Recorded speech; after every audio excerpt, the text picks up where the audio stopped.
ଆକାଶବାଣୀ।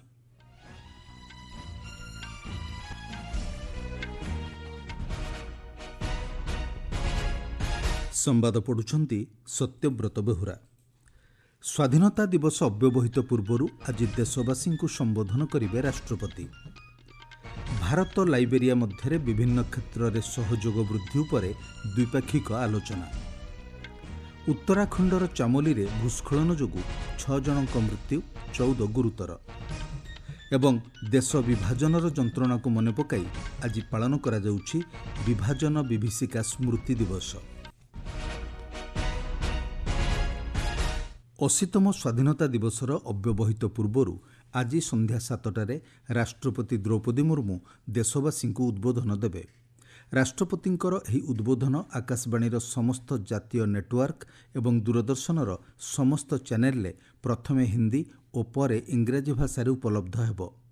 ଦୂରଦର୍ଶନର ଆଞ୍ଚଳିକ ଚ୍ୟାନେଲଗୁଡ଼ିକରେ ରାଷ୍ଟ୍ରପତିଙ୍କ ଉଦ୍ବୋଧନର ହିନ୍ଦୀ ଓ ଇଂରାଜୀ ଭାଷାରେ ପ୍ରସାରଣ ପରେ ଏହାର ଆଞ୍ଚଳିକ ଭାଷାନ୍ତରଣ ମଧ୍ୟ ପ୍ରସାରଣ କରାଯିବ।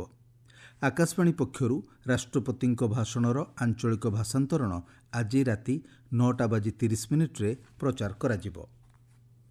80ତମ ସ୍ୱାଧୀନତା ଦିବସ ପାଳନ ଅବସରରେ ଆସନ୍ତାକାଲି ଦିଲ୍ଲୀ ମେଟ୍ରୋର ସମସ୍ତ ଷ୍ଟେସନରୁ ସକାଳ 4ଟାରୁ ମେଟ୍ରୋ ସେବା ମିଳିପାରିବ।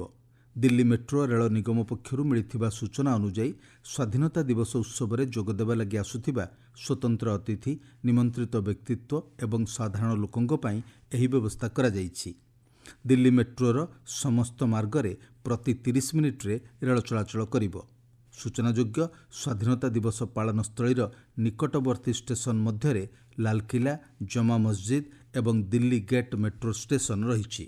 ବୈଦେଶିକ ମନ୍ତ୍ରୀ ଡକ୍ଟର ଏସ୍ ଜୟଶଙ୍କର ଏବଂ ଲାଇବେରିଆର ବୈଦେଶିକ ମନ୍ତ୍ରୀ ସାରା ବେୟସୋଲାବ ନ୍ୟାନ୍ତିଙ୍କ ମଧ୍ୟରେ ଗତକାଲି ନୂଆଦିଲ୍ଲୀରେ ଦ୍ୱିପାକ୍ଷିକ ଆଲୋଚନା ହୋଇଛି।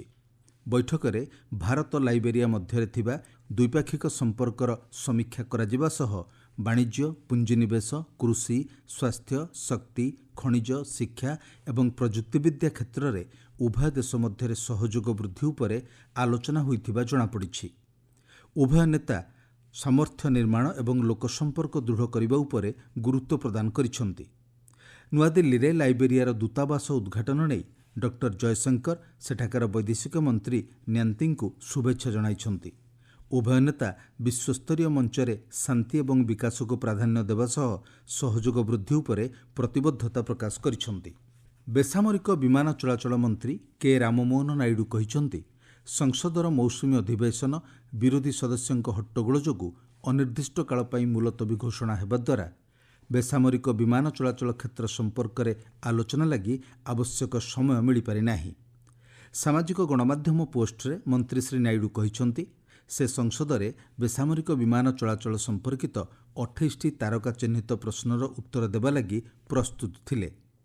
2013 ମସିହା ମୌସୁମୀ ଅଧିବେଶନ କାଳରେ ବେସାମରିକ ବିମାନ ଚଳାଚଳ ସମ୍ପର୍କିତ 14ଟି ତାରକା ଚିହ୍ନିତ ପ୍ରଶ୍ନ ଥିବାବେଳେ ଚଳିତ ଥର ତାହା ଦ୍ୱିଗୁଣିତ ହୋଇଥିବା ସେ କହିଛନ୍ତି। ଉତ୍ତରାଖଣ୍ଡର ଚାମୋଲି ଜିଲ୍ଲାରେ ନିର୍ମାଣାଧୀନ ଜଳବିଦ୍ୟୁତ୍ ପ୍ରକଳ୍ପ ସୁଡ଼ଙ୍ଗରେ ଗତକାଲି ସନ୍ଧ୍ୟାରେ ଭୂସ୍ଖଳନ ଘଟି ପାଣି ପ୍ରବେଶ କରିଯିବାରୁ 6 ଜଣଙ୍କ ମୃତ୍ୟୁ ଘଟିଛି। 14 ଜଣ ଗୁରୁତର ଆହତ ହୋଇଛନ୍ତି। ପ୍ରାଥମିକ ସୂଚନା ଅନୁଯାୟୀ 22 ଜଣ ଶ୍ରମିକ ଟନେଲ ମଧ୍ୟରେ ଫସି ରହିଥିଲେ। ସେମାନଙ୍କ ମଧ୍ୟରୁ 20 ଜଣଙ୍କୁ ବାହାରକୁ ଅଣାଯାଇଥିବା ବେଳେ 6 ଜଣଙ୍କୁ ମୃତ ଘୋଷଣା କରାଯାଇଥିଲା। ଅନ୍ୟ 14 ଜଣଙ୍କୁ ନିକଟସ୍ଥ ଡାକ୍ତରଖାନାରେ ଚିକିତ୍ସା କରାଯାଉଛି। ଟନେଲ ମଧ୍ୟରେ ଫସି ରହିଥିବା ଅନ୍ୟ 2 ଜଣଙ୍କ ସମ୍ପର୍କରେ କୌଣସି ସୂଚନା ମିଳିନାହିଁ। ସୂଚନା ଅନୁଯାୟୀ ପିପଲକୋଟି ଅଞ୍ଚଳରେ ତେହେରି ଜଳବିଦ୍ୟୁତ୍ ବିକାଶ ନିଗମ ପ୍ରକଳ୍ପସ୍ଥଳୀରେ ଏହି ଦୁର୍ଘଟଣା ଘଟିଛି। ପୋଲିସ, ରାଜ୍ୟ ବିପର୍ଯ୍ୟୟ ପରିଚାଳନା ବାହିନୀ, କେନ୍ଦ୍ରୀୟ ଶିଳ୍ପ ସୁରକ୍ଷା ବଳ ଏବଂ ଅନ୍ୟାନ୍ୟ ସଂସ୍ଥାଗୁଡ଼ିକ ଘଟଣାସ୍ଥଳରେ ଉଦ୍ଧାର କାର୍ଯ୍ୟରେ ନିୟୋଜିତ ହୋଇଛନ୍ତି। ବିପର୍ଯ୍ୟୟ ପରିଚାଳନା ଓ ପୁନଃ ଥଇଥାନ ବିଭାଗ ସଚିବ ବିନୋଦ କୁମାର ସୁମନ କହିଛନ୍ତି, ଜରୁରୀକାଳୀନ ଭିତ୍ତିରେ ଉଦ୍ଧାର କାର୍ଯ୍ୟ ଜାରି ରଖାଯିବା ସହ ଘଟଣା ଉପରେ ତୀକ୍ଷ୍ଣ ନଜର ରଖାଯାଇଛି। ମୁଖ୍ୟମନ୍ତ୍ରୀ ପୁଷ୍କର ସିଂ ଧାମୀ ଘଟଣାରେ ଚିନ୍ତା ବ୍ୟକ୍ତ କରିବା ସହ ସମସ୍ତ ସଂସ୍ଥାକୁ ରିଲିଫ ଓ ଉଦ୍ଧାର କାର୍ଯ୍ୟ ଯୁଦ୍ଧକାଳୀନ ଭିତ୍ତିରେ ଜାରି ରଖିବା ଲାଗି ନିର୍ଦ୍ଦେଶ ଦେଇଛନ୍ତି। ଆପଣମାନେ ସମ୍ବାଦ ଶୁଣୁଛନ୍ତି ଆକାଶବାଣୀରୁ।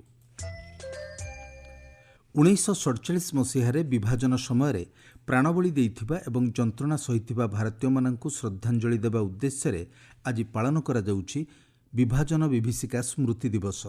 ଏହି ଦିବସକୁ ପାଳନ କରିବା ଲାଗି ରାଜଧାନୀ ଦିଲ୍ଲୀ ସମେତ ଦେଶର ବିଭିନ୍ନ ଭାଗରେ ସ୍ୱତନ୍ତ୍ର କାର୍ଯ୍ୟକ୍ରମମାନ ଅନୁଷ୍ଠିତ ହେଉଛି। ବିଭାଜନ ସମୟରେ ପ୍ରାଣ ହରାଇଥିବା ଏବଂ ଦେଶରୁ ବିସ୍ଥାପିତ ହୋଇଥିବା ଲୋକମାନଙ୍କୁ ଶ୍ରଦ୍ଧାଞ୍ଜଳି ଜଣାଇବା ଉଦ୍ଦେଶ୍ୟରେ ସରକାର 2021 ମସିହାରୁ ପ୍ରତ୍ୟେକ ବର୍ଷ ଅଗଷ୍ଟ 14 ତାରିଖରେ ବିଭାଜନ ବିଭୀଷିକା ସ୍ମୃତି ଦିବସ ପାଳନ କରିବା ଲାଗି ନିଷ୍ପତ୍ତି ନେଇଥିଲେ। ଏହି ଦିବସ ଜରିଆରେ ଭବିଷ୍ୟତ ପିଢ଼ି ସେ ସମୟରେ ଲୋକମାନେ ସହ୍ୟ କରିଥିବା ଯନ୍ତ୍ରଣା ଓ କଷ୍ଟକୁ ମନେ ରଖିବେ, କାରଣ ସ୍ୱାଧୀନ ଭାରତର ଜନ୍ମ ହିଂସାତ୍ମକ ବିଭାଜନ ଦ୍ୱାରା ଚିହ୍ନିତ ହୋଇଥିଲା, ଯାହାଫଳରେ ଲକ୍ଷ ଲକ୍ଷ ଲୋକ ବିଭାଜନର କଷ୍ଟ ସହିଥିଲେ। ବିଭାଜନ ବିଭୀଷିକା ସ୍ମୃତି ଦିବସ ଲୋକମାନଙ୍କୁ ସାମାଜିକ ବିଭାଜନ, ଅସହମତି ଦୂର କରିବା ଏବଂ ଏକତା, ସାମାଜିକ ସଦ୍ଭାବ ଓ ସଶକ୍ତିକରଣର ଭାବନାକୁ ଆହୁରି ଦୃଢ଼ କରିବା ଲାଗି ପ୍ରେରଣା ଦେଇଥାଏ। ମାନବ ଇତିହାସର ସର୍ବବୃହତ୍ ପ୍ରବାସନ ମଧ୍ୟରେ ଏହି ବିଭାଜନ 2 କୋଟି ଲୋକଙ୍କୁ ପ୍ରଭାବିତ କରିଥିଲା।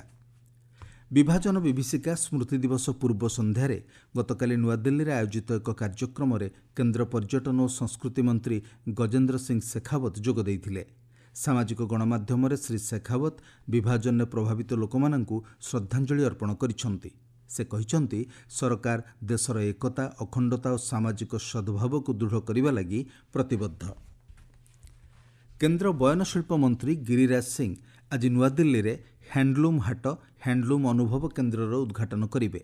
ଭାରତର ସମୃଦ୍ଧ ହସ୍ତତନ୍ତ ପରମ୍ପରାକୁ ଅନୁଭବ କରିବା ଏବଂ ଏଥିରେ ସାମିଲ ହେବାର ଅନୁଭବ ଏହି ହାଟରୁ ମିଳିପାରିବ। ବୟନଶିଳ୍ପ ମନ୍ତ୍ରାଳୟର ସୂଚନା ଅନୁଯାୟୀ ହସ୍ତତନ୍ତ ଅନୁଭବ କେନ୍ଦ୍ର ଭାରତର ହସ୍ତତନ୍ତ ଇକୋସିଷ୍ଟମକୁ ପ୍ରଦର୍ଶନ କରୁଛି, ଯେଉଁଥିରେ ପାରମ୍ପରିକ ଜ୍ଞାନକୁ ସଂରକ୍ଷଣ ରଖାଯିବା ସହ ଏହା ମାଧ୍ୟମରେ ସକ୍ରିୟ ଭାବେ ଏହାର ବିକାଶ ଲାଗି ପଦକ୍ଷେପ ନିଆଯାଉଛି।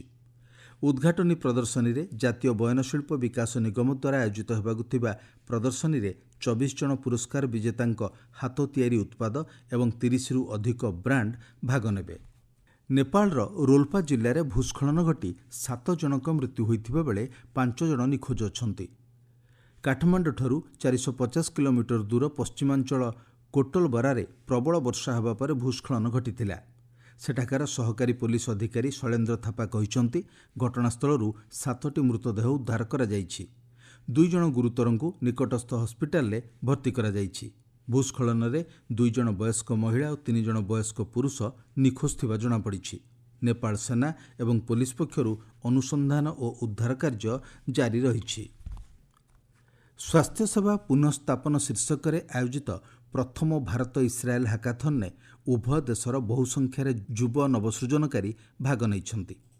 14ଟି ସମସ୍ୟାମୂଳକ ପ୍ରସଙ୍ଗକୁ ନେଇ ଉଭୟ ଦେଶର 1300 ଛାତ୍ରଛାତ୍ରୀ ଓ ବ୍ୟକ୍ତିବିଶେଷ ଏହି ହାକାଥନ୍ରେ ଭାଗ ନେଇଥିବା ସୂଚନା ମିଳିଛି।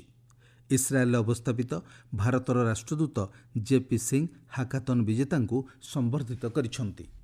ଭାରତୀୟ ବାୟୁସେନାର ସ୍କ୍ୱାଡ୍ରନ ଲିଡର ଭାବନା କାନ୍ତ ପ୍ରଥମ ମହିଳା ଅଧିକାରୀ ଭାବେ ଗ୍ୱାଲିୟର ସ୍ଥିତ ଟାକ୍ଟିକ୍ସ ଏବଂ ଏୟାର କମ୍ବାଟ ଡେଭଲପମେଣ୍ଟ ଏଷ୍ଟାବ୍ଲିଶମେଣ୍ଟରେ ଫାଇଟର କମ୍ବାଟ ଲିଡର ଭାବରେ ଯୋଗ୍ୟତା ଅର୍ଜନ କରି ଇତିହାସ ସୃଷ୍ଟି କରିଛନ୍ତି।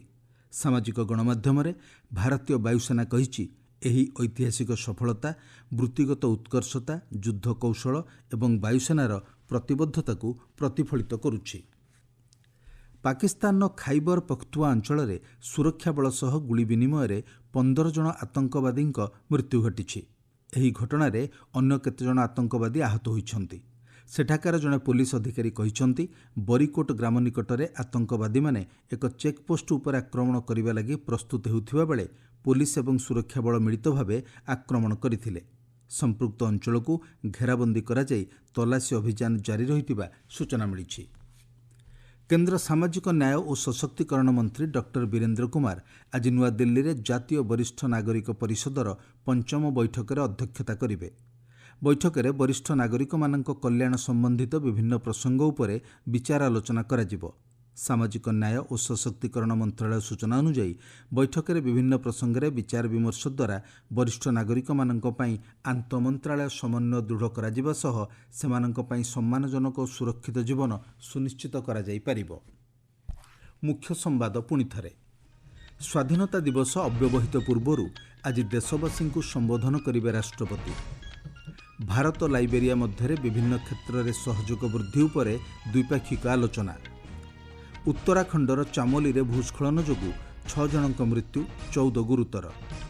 ଏବଂ ଦେଶ ବିଭାଜନର ଯନ୍ତ୍ରଣାକୁ ମନେ ପକାଇ ଆଜି ପାଳନ କରାଯାଉଛି ବିଭାଜନ ବିଭୀଷିକା ସ୍ମୃତି ଦିବସ। ସମ୍ବାଦ ଶେଷ ହେଲା।